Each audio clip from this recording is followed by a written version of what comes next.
All right. Hello, fellow triathlon enthusiasts, and welcome back to T3. I'm Zach Hunsinger. I'm joined by my amazing co-host, Carrie Ritter.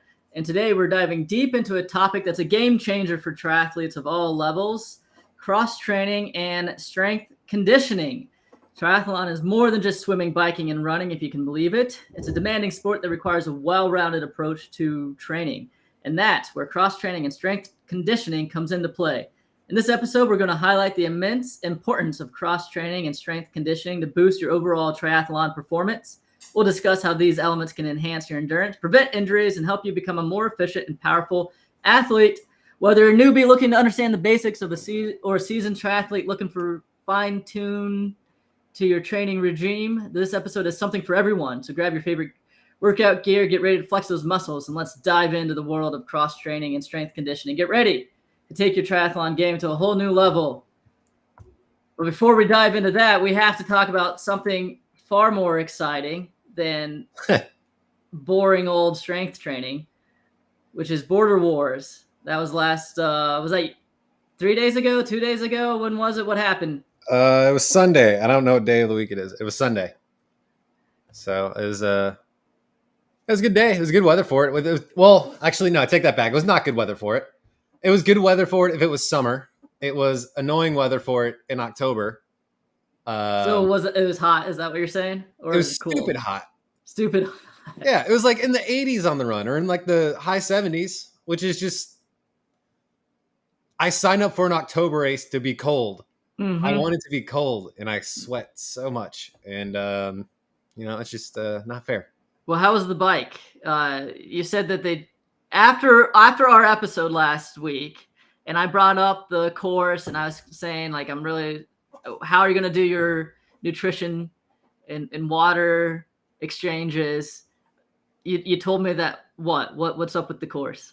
They totally changed it. I don't know if I told you that. Yeah, the course got completely changed. I don't know if it was a problem with like having enough people staffing it or just in general. But yeah, they cut it out quite a bit. It became just kind of a 2-loop course, and I don't think it was hugely different. And honestly, I didn't really have any. 2-loop course sounds pretty darn different to me because it was going before like up, around, and then up and over. Now you're just doing circles, so that sounds pretty different. I mean, I say loop. It's really like out and back again. That kind of loop. All right. So it was kind of taking the first 30 to 50% of the course and just doubling it. So I guess it'd be first 50 of the course, whatever. And the big thing that sucks is that the way out was miserable for me, just because like it was a big climb to get out, and then you can it's a lot of rolling and kind of getting through all of that, and then you get on these nice long straightaways for like 14 miles. And in the original course, you only had to do that once, and now you had to do it twice. And so you didn't like the climbing piece, is that what you're saying? Not on the day. Usually, like that's what I look for in a race. Like I want the most problematic course I can get because that's interesting to me. But I really wanted to get a PR on this course, and I still got it. So all good there. But so any hills were just an inconvenience to my goal of the day. So that sounds like just any old day. So there's always something that's a hindrance. You sound less enthused about the race after the fact than when you were talking about it last week. Is that how you feel? No, like I think it's just the way I'm wired. Like it's done now, so let's move on. Like that's just kind of how What happened to your poor puppy dog? Oh yeah, she's got problems. I just saw a lampshade walk by. Every fall, she gets these terrible allergies, and she just destroys her back paws. Okay. And so we put the cone on her. She found a way to A, break the cone and get it off, and B, reach her paws regardless if the cone is on. So we put socks on her, and like there's Velcro straps, and she still can get those off. And we were this close to having her healthy, and she broke the cone, ripped the socks off, and like licked herself to where she was nearly bleeding. It's kitten mittens. Yeah. It has been a nightmare. She didn't walk by very quietly. So, Yesterday was her birthday, and it was probably her worst birthday. She's very depressed this week, so oh she's no. having troubles. Well, I guess actually, you know what? I know I started off real quick with our introduction, but actually, everyone who is turned in joined us. Probably like none of this has to do with the description. So our guest, we're gonna have a brand new triathlete join us who signed up for a 70.3. He's never done anything, and he had a work emergency, so he's not joining us today. So now we're talking about off-season stuff, but before we get into that, you're saying you're wired differently. The race is over, therefore you don't care about it anymore. Is that your point? I mean, I wouldn't say differently, but I guess if you want to call me a weirdo, I mean, that's cool. I get it. I don't even remember what I say, but No, I'm I just think kidding. that's exactly how I am. Yeah, I'm very like get to the end goal and then move to the next one, which is something, we talked about psychology of the sport and all that kind of stuff. And that's something I try to work on, of being a little more appreciative of the work that has been done, value it a little more than check things off the list, because it gets a little, I don't know. This is meant to be fun and meant to be something that's rewarding. And when you're so focused on getting the objectives done, you start to disregard the reward. And for me, that's something something I'm working on. What is the reward? I mean, it's all intrinsic, right? So it kind of depends on how you want to see it. Like for me, it's like, did I push myself as far as I could push myself that day? And knowing I was able to maybe surpass what I thought I could do, that is the reward I seek. So when we talk about, before we started this call, I talked about how I didn't get the result I wanted. And because of this external thing that I could not control. And so for me, I didn't get to really push myself to find if I could get past a threshold I thought I could not get past, because there is a, external obstacle that I cannot control. At Newtown, also as enraging for me, because there was a train that just meant I could not get the reward I wanted because of an external obstacle. So that's a reward for me. And when I just kind of do the race and knock it out and be like, okay, time to get on the next one, I don't soak it in the way I feel like I probably should. People always ask me, what was your result, your place and whatever it is. I rarely ever, I guess I shouldn't say rarely. Sometimes I do. But like for my last race, I didn't. I mean, it's over. Let's go to the next one. I know what my times were, and if I hit them, like I don't care what the times are specifically. I care about whether I met the goal. But that reward piece, I don't know. I'm not convinced despite this reward being an intrinsic something. It sounds like there's no reward to this sport. Well, and we've talked about this a bit. I think I've thought about this more and more, and for me, I come in from a very different perspective from you in that I did not run an entire mile until about 4 years ago, right? Like this whole ability to do things with my body thing is a brand new experience to me. So, that's an excellent description. I love that. Yeah. So like, doing ridiculous things like running half Ironmans inherently is a reward in that, okay, I can actually do that. Like that's kind of crazy. That's cool. And so my goal at the end of every race is feel as broken as possible. And unfortunately, the hard arrhythmia problem means that my body is going to dictate how broken I'm going to feel rather than my brain. And I like my brain dictating how broken I'm going to feel. Which sounds a little rambling. What to dictate how broken you're going to be? Yeah, like I want my brain to force my body into brokenness. I don't want my body to break me. Like that's annoying. So when my heart decides it's going to go 1,000 beats per minute and destroy my day, that's upsetting. But, when I'm tired and I'm able to make my body go further until I can't run anymore, that is rewarding. Weird sport. Well, this is what it made me think of. And it's something that goes through my mind all the time. Yeah. I like that.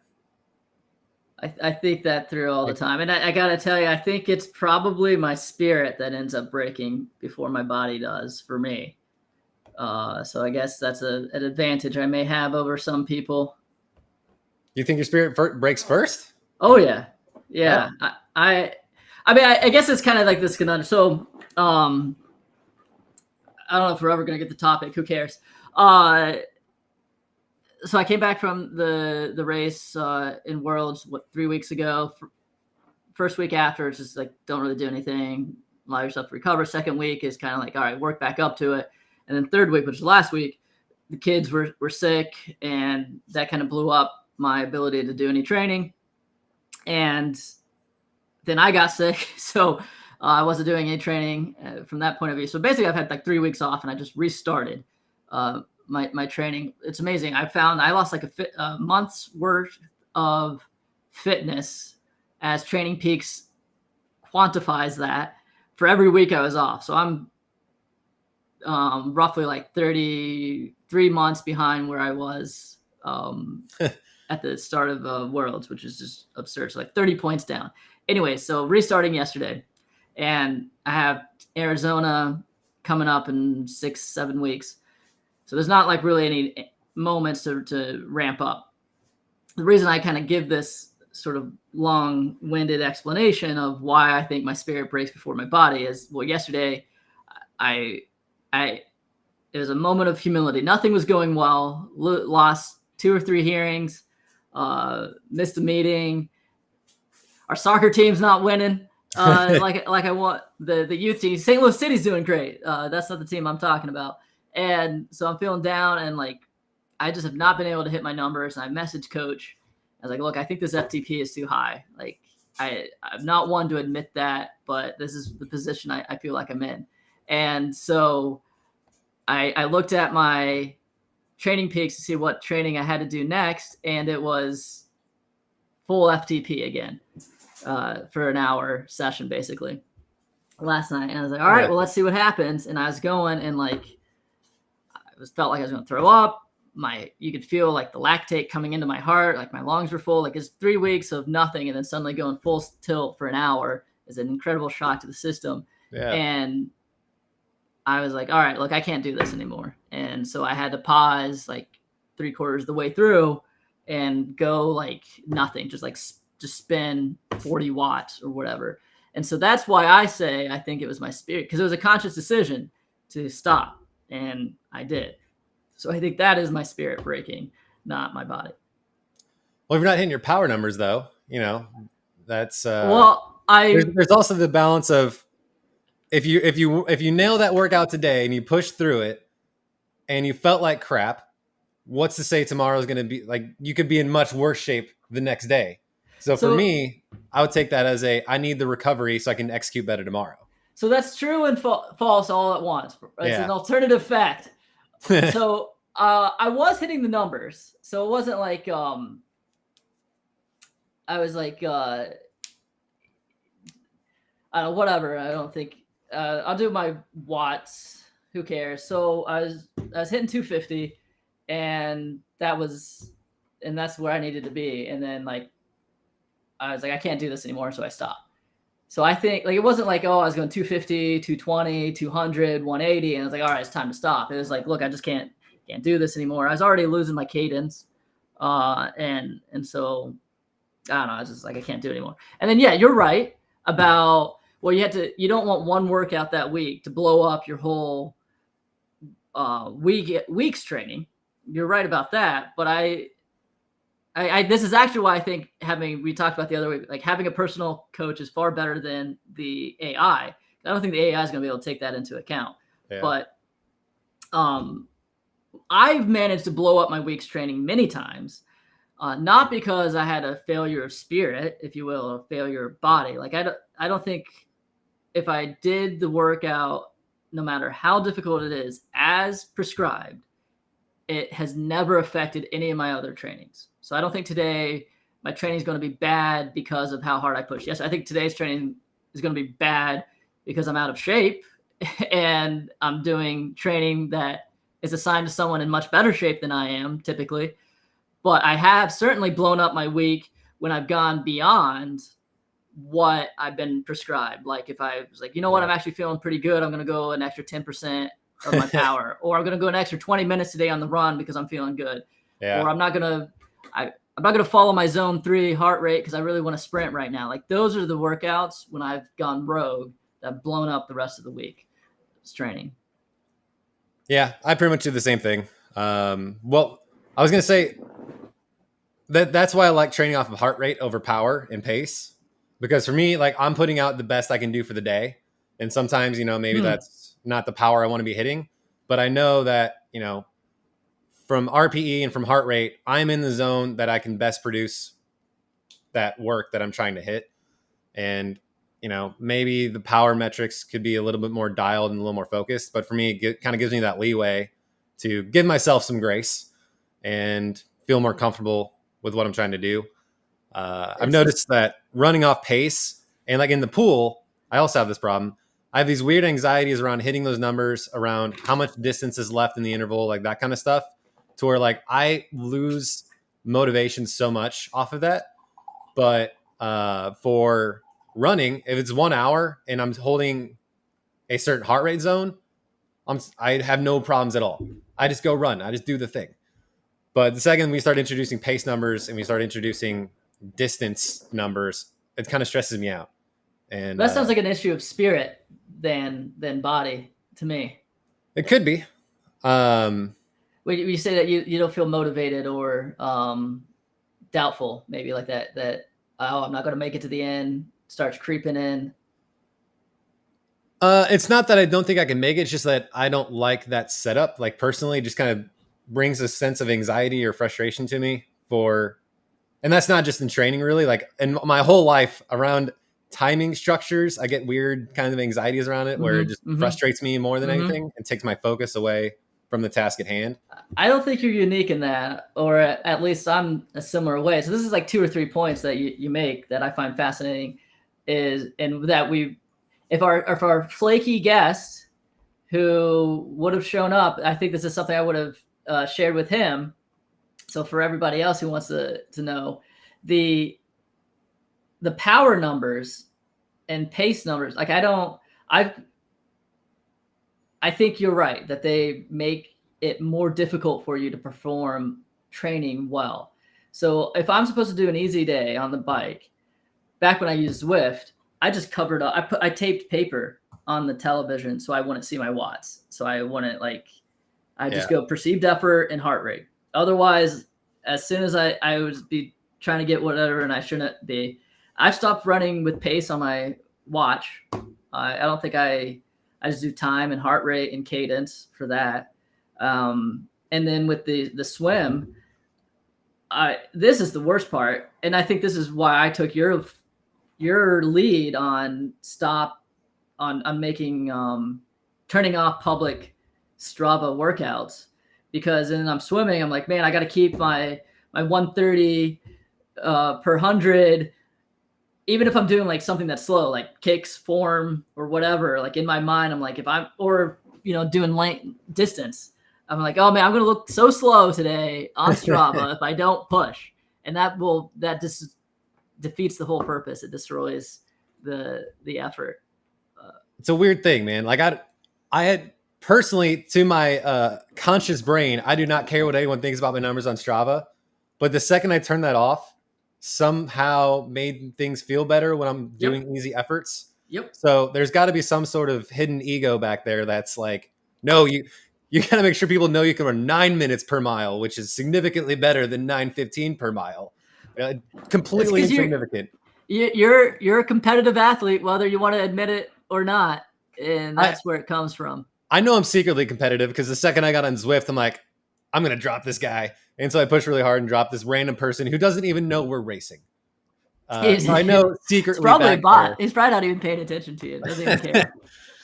Secretly back there's some sort of a competitive mind, but I'm constantly beating it down and focusing. All right, before we get to, I don't know, any final comments for our conditioning, our topic at hand. Who won, East or West in Border Wars? That's what makes it unique. Who won? This is what's funny. No one from Missouri or Illinois won. The winner was pro triathlete Olivia Dietzel. She ran, I think it was like a 4:43. She's out of Michigan. I chatted with her briefly. I don't want to talk like I know her, but she she was. Is she a coach too? I think she might be or might have been. Seems like you'd give her the sales pitch to Zipper. Yeah, I'll have to get on that. That's yeah. See, I'm not the salesman you are, man. I don't think that cleverly. Oh man, everything sales. Who's that author? to live is to be a salesman or something or whatever. Okay, so but yeah, so she won. She's up in Wisconsin. I think it was Wisconsin. I don't know, but she was hauling. She was crushing it. And then wetsuit legal or no? It was wetsuit legal. Honestly, I was standing in the wetsuit just baking. Like it was hot. Yeah. It was stupid. The water was like I think 70. Was cold. Yeah. Yeah. So it was like actually wetsuit legal. But yeah, it was a hot day. I was hoping it was going to be like my last October race where the water was bitter cold. You're encouraged very much to get out as fast as possible. Yeah. What was funny, I was going to say, we're going to keep talking in circles here. That's fine. Just keep going. But the race was supposed to be Aussie exits for every loop, and there's 3 loops. It wasn't really quite that, but you had to swim along the shoreline, and my arms are too long. And so like I'm pulling myself through the sand and trying to figure out when I need to get up and run and then dive back in and all that stuff. So that was interesting. But that is weird. I don't know how I feel about Aussie exits, but I like them for longer ones, I guess, because sometimes you can get some water. But I definitely have been in. I mean, I'm half your height, and my arms therefore probably half your length, and I've been swimming and like grabbing gravel and like, what are we doing here? Is it faster to walk? Get to stand up and high knee it through here? Like what's the plan? I wonder what the rules are. Would you get disqualified if you stood up and started running? No, we were told to. Really? Yeah. So I mean, it was a USAT insured race and everything. So I imagine for the most part they play by typical USAT rules, but I don't know. Curious. All right. Well, why don't we save our conditioning? Yeah. We're halfway through, so let's next time. Why rush through it when we can have another topic? But sure. You said we wouldn't talk about border wars at all, but you had kind of a sad text as well afterwards about border wars. So tell me. Oh, it was a sad text? I thought so. I thought you said it's over, no more. Did I miss? Oh my god! I thought you said, where is it? Sounds like independent 70.3s are dead. They're retiring the border wars. I'm not sure if that's public knowledge. But I mean, that's why if next time we need a safe word. So he was very open about it, because I went up to the race director. I was like, hey, thanks for putting this together. There's so few independent 70.3s now. Like, I look forward to coming back next year. He goes, yeah, about that. So, he was like, this is the last year we're doing the 70.3. They're still going to do the Olympic and sprint. But yeah, between them going away and, Great Illini, they actually bought at least the Great Illini race before or after it closed down. And then, the Carlisle Lake one is gone, which to me is probably not a bad thing. I'm not a big fan of swimmers in Carlisle Lake. But yeah, we're running out, man.